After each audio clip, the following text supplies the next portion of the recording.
Se han cumplido los primeros 100 días del gobierno de Javier Milei. Una de las primeras cosas que han pasado a partir del envío del DNU al Congreso Nacional es que se modificó la ley de alquileres. El tema es que este DNU cayó en la Cámara de Senadores, hay expectativa de lo que puede pasar ahora en la Cámara de Diputados de la Nación, pero se ha modificado el mercado indudablemente. Por eso queríamos hablar hoy con Pablo Castañeda, y que como siempre le agradecemos por supuesto que nos esté visitando y que nos cuente un poco qué ha pasado en estos 100 días y a partir de esto que pasó con el DNU, Pablo, ¿qué pasa? ¿Se abre otra vez vuelta a la expectativa? ¿Qué pasa? Gracias por estar aquí primero, ¿no? Gracias por la invitación, Juan. Se agrega más incertidumbre, ¿no? Pensábamos que empezábamos a ver la luz con el mercado de alquileres ante esta desregulación que había con todos los trastornos que habían generado todas las intervenciones que había tenido el contrato de alquiler. De repente teníamos una desregulación donde las partes podían fijar libremente el precio de alquiler, podrían fijar libremente los ajustes, podrían fijar libremente la moneda, los plazos. Y yo sé que el alquiler tiene una problemática social, pero visto objetivamente, lo que necesitaba el mercado del alquiler, que es un bien que está en el comercio, es que no tenga tanta intervención, porque necesitábamos más unidades que se vuelquen al mercado para que haya más opciones de alquiler, más oferta, y que es efectivamente lo que terminó pasando con este DNU, ¿no? Los efectos fueron inmediatos casi, de que muchos alquileres que estaban a la espera de qué pasaba, qué gobierno asumía, cuáles eran las medidas que iba a tomar. Ya se había hablado de regular este contrato, de quitar la ley de alquileres, que tantas distorsiones había traído en el mercado, se cumplió y muchas unidades se volcaron al alquiler, tanto que en algunas plazas se estima que hay estudios de que se aumentó la oferta casi un 300%. En nuestra plaza en Salta no llegó a ser tanto, rondó, casi se duplicó, ¿no? A un 100%. Y durante estos 100 días lo que vimos, la consulta era cómo hacemos, ¿no? Cómo se fijan los contratos. Y la verdad es que ante la desregulación, las partes, lo que vimos es que se dolarizó mucho el mercado. Esto se sigue una tendencia, primero, evitar la inflación con los índices que tenemos ahora, y lo otro es siguiendo un poquito la práctica de los alquileres dolarizados que hay en los temporarios con estas plataformas, ¿no? Vemos que mucha de la oferta se dolarizó y a prima facie lo que puede decirse es se dolarizó y eso va a perjudicar, pero a su vez vimos que el dólar se quedó de alguna manera planchado, se puede decir, llegó, podríamos decir que en estos 100 días el promedio del dólar fue 1000, un poquito más, un poco menos, y de repente tuvimos una inflación que si se hace una estimación está muy por encima de haber quedado en cero. Entonces esos contratos de repente que estaban en dólares, que hay economistas que están recomendando al inquilino hacer contrato en dólares porque se estima que tuvo más estabilidad contratar en dólares que contratarlo con actualizaciones con la inflación. Recordemos que la ley de alquileres, la que se sancionó el 2020, establecía un índice de ajuste que promulga diariamente el Banco Central. Ese índice para abril está casi en un 200%. Claro. O sea, lo que vimos es que los contratos en pesos, con estas distorsiones de los índices que había, era más conveniente para el inquilino alquilar, hacer un contrato en dólares. Por supuesto está el interrogante qué va a pasar en dólar más adelante, qué pasa si el dólar se vuelve a devaluar y el dólar se nos va. Son todas distorsiones que se presentan y ahora con esta situación que tenemos de que los contratos se celebraron en dólares, hay gente que hizo contratos en Bitcoin, hay gente que hizo contratos en bolsa de cemento, en hierro, porque había libertad en las partes para poder fijar. O sea, existen contratos con bolsa de cementos, con el precio del cemento, por ejemplo. Hemos visto como de referencia, todo. De todo. Hemos visto todo. Ante la libertad, recordemos que la última reforma de la ley, la que derogó casualmente este DNU, establecía que los contratos en lo que es habitacional solamente podrían ser celebrados y publicados en moneda nacional, que es en pesos. De repente vimos que la gente decía, bueno, pero yo no creo en el dólar porque por ahí se plancha o se estabiliza o se va. Vamos a algo más objetivo, ¿no? Pongamos cuánto vale una bolsa de cemento o mi contrato equivalente a X bolsa de cemento, hierro, hemos visto contratos en Bitcoin, pero la mayoría fueron en dólares. ¿En qué porcentajes? ¿En dólares, por ejemplo? Se estima que en un 70%. 70%. Se estima en un 70%. Y la situación que vemos ahora es que de repente el Senado rechaza el DNU, están diputados, hay como un mensaje de que va a caer el DNU y vuelven los interrogantes, ¿no? ¿Qué va a pasar ahora? Tendremos que esperar a ver. Esto paraliza el mercado. Y ¿o no? Otra vez por lo menos hasta que termine esto en la Cámara de Diputados. En la Cámara de Diputados, porque el interrogante es, si no se aprueba el DNU, ¿qué va a pasar con los contratos celebrados en estos 100 días, ¿no? Ante esta desregulación? ¿Y qué se supone que puede pasar? Y siguiendo el orden jurídico de este país, la derogación del DNU no podría tener efectos retroactivos. O sea, los contratos que celebraron deberían seguir vigentes, eso es lo que establece la ley. Entonces, los contratos que se celebraron en este plazo, en estas condiciones, deberían quedar como están. Hay declaraciones del gobierno de que por más que ocurra que el DNU se lo derogue, que el gobierno tiene un plan B y un plan C para esto, ¿no? Porque lo otro es que mande en proyecto de ley esto, digamos, la ley de alquileres, pero esto tiene un proceso, que las comisiones, el tratamiento, bueno, no sé. Y es un proceso largo, ¿no? Es muy largo. Y un clima de incertidumbre, porque en definitiva, digamos, y esto te quería preguntar, ¿qué pasó en el mercado en estos 100 días? Porque se nota indudablemente y es palpable que hay un crecimiento de la oferta enorme, digamos. Hubo un crecimiento casi en un 100% de la oferta, algo que era muy bueno, ¿no? Eso ayuda a bajar un poco también. Estabilizó mucho el precio. Los precios, sí, porque ante esta incertidumbre, cuál era la regulación que había o no antes de las elecciones y que asumiera este gobierno, muchas propiedades se habían retirado del mercado a la espera de tener reglas más claras. Ahora con este DNU, los propietarios, los locadores se sintieron cómodos como para volcar las unidades y eso hizo que casi acá la oferta en el habitacional se duplique.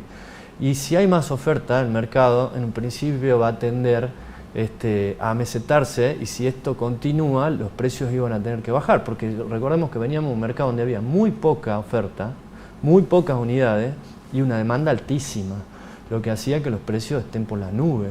De todas maneras, todos los alquilar en Argentina hoy es caro, independientemente de cuál sea la situación, ¿no? Venimos de un contexto que tiene que ver más con otras cuestiones y de hace mucho tiempo atrás. Pero lo que habíamos visto es que se habían amesetado y entendíamos que iban a bajar. Ahora con esto volvemos a la incertidumbre de qué va a pasar. Ya hemos visto gente que está empezando a retirar porque no quiere volver al régimen anterior, ¿no? De un precio de alguna manera controlado, una moneda de pago controlada. ¿Hay cómo estimar si es que, digamos, este crecimiento de la oferta ha hecho que los precios, se note una baja en los precios y si hay cómo estimarlo en porcentajes?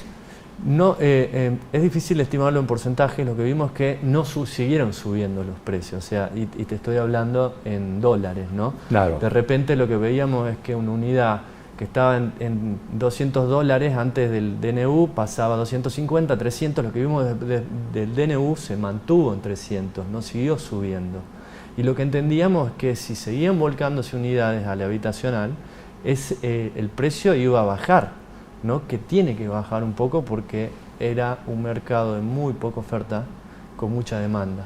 Entonces ahora el interrogante es qué va a pasar con esto, ¿no? Volvemos un poquito a lo que vivimos todo el año pasado y años anteriores. Porque en definitiva, digamos, hasta el DNU y el inicio, digamos, de esta nueva instancia, los contratos que venían, digamos, con esa ley nefasta, siguen sufriendo las consecuencias, digamos, de eso, ¿no? Siguen sufriendo. Si alguien se hizo un contrato en el 2021, en el 2022 e inclusive en el 2023 y se le aplica el índice de ajuste de contrato locativo que establece el Banco Nación, en abril el ajuste va a ser de 196.7.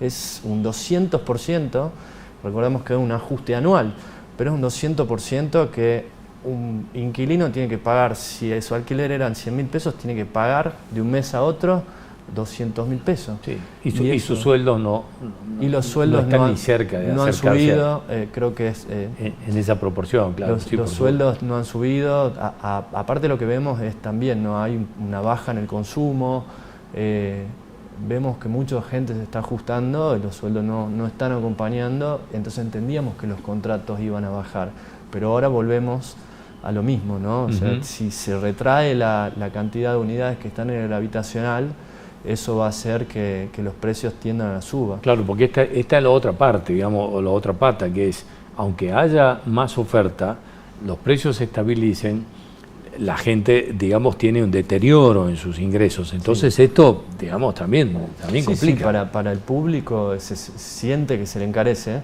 pero objetivamente no encarecía, porque antes nos pasaba el efecto contrario, subía el alquiler y bajaba el poder adquisitivo. Lo que habíamos conseguido con el DNU es que no siga subiendo y entendíamos que la curva iba a empezar en descenso. Esto acá en Salta un poquito se está temperando, porque muchas unidades en Salta, hablo en capital y zonas alrededores, ¿no? Bueno, y otras plazas que son más turísticas, muchas unidades que estaban en el habitacional con el boom del turismo y de las plataformas de alquiler temporarios, muchas unidades fueron al alquiler temporario. Y lo que vemos que esta situación económica de que ya no hay incentivos a los viajes, al turismo, había hecho que la oferta, digamos que haya bajado, ¿no? Y lo que veíamos es que muchas unidades que habían estado en el mercado del alquiler temporario habían vuelto al habitacional. Entonces había temperado un poquito y entendemos que esto de que no haya tanta demanda de turismo va a hacer que acá en Salta particularmente tengamos una especie de equilibrio, ¿no? Son muchos indicadores los que van viendo, pero en el tema que nos trata es de que si cae el DNU, creemos que se va a retraer de nuevo la oferta. Digamos, ¿lo sienten ustedes en el mercado? ¿Hay un parate desde lo que pasó en la Cámara de Senadores de la Nación? Esto funciona siempre. El parate no es inmediato, empiezan las consultas, empiezan las inquietudes y creemos que el parate se va a producir si efectivamente diputados lo terminan rechazando el DNU, ¿no? Pero sí hay mucha cautela por parte y mucha inquietud por parte de los propietarios, porque para el colmo estamos justo en una época que hay mucho recambio de alquiler, ¿no? Marzo es un mes clave en el recambio de alquiler. Y estamos con esta situación y entendemos que muchas unidades que se desocupen o que no se renueven el alquiler van a estar en stand-by hasta ver cuál es la situación. Claro, todos aquellos contratos que están terminando con la ley vieja, esta ley nefasta, digamos, dicen, bueno, no veo la hora que termine esto, y se encuentran, digamos, con un panorama pantanoso. Por otro lado, hay gente que dice, bueno, aprovechemos los últimos días que queden en DNU si no va a tener efecto retroactivo, y hemos tenido consultas de inquilinos prefiriendo un dólar planchado a un índice de ajuste de casi un 200%, ¿no? El tema es que volvemos a la incertidumbre qué va a pasar con el dólar a futuro, porque yo pacto en dólar en un contrato y no sé qué me depara el futuro. Es todo un equilibrio de cuestiones económicas, macroeconómicas y de regulaciones contractuales. ¿Qué pasa con los plazos? Digamos, ¿qué ha pasado con los plazos de los alquileres en estos 100 días? Las dos leyes anteriores que regularon los contratos de alquileres establecían en lo habitacional un plazo mínimo locativo de 3 años.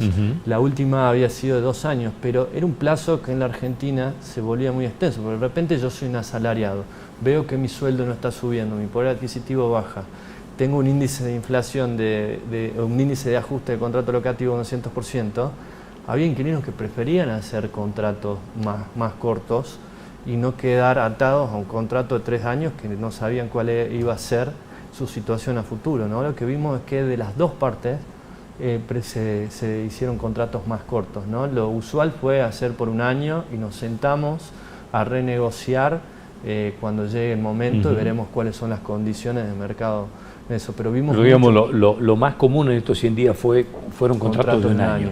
Hemos visto muchas cosas, ¿no? Pero lo más común hemos visto contratos de 1 mes, de 2 meses, hemos visto gente que decía, no, quiero hacer contratos de 3 años, inquilinos que preferían hacer, hemos visto 2, pero lo usual, la mayoría se celebraron contratos por 1 año. Pero creo yo que tiene que ver más que nada con saber cuál va a ser la situación económica de acá a 1 año, ¿no? Bueno, Pablo, como siempre te agradezco muchísimo haber venido y aprovecho para felicitarte por el evento de RE/MAX, que fue un éxito total, ¿no? Un éxito total. ¿Qué cantidad de asistentes tuvieron? Tuvimos 2.200 personas asistentes a nuestra convención, gente que vino de toda la Argentina, de todo Uruguay, tuvimos gente de Canadá, de Estados Unidos, de Europa. La verdad que fue un éxito, tuvimos muy buenas repercusiones. y la verdad que creemos que Salta quedó muy bien parada, todo el mundo sorprendido con la hospitalidad y el nivel de atención que tenemos acá en Salta. Es muy recurrente, ¿no? La gente que vino nos dijo, no pueden creer cómo recibimos nosotros al turista y esperamos, hemos tenido comentarios, gente del turismo, que ha venido muy bien, ¿no? Para el sector. Bueno, nos alegramos por todo, por ustedes y por todos los salteños, ¿eh? Gracias por venir como siempre, muy amable. Hasta cualquier momento. Ya volvemos.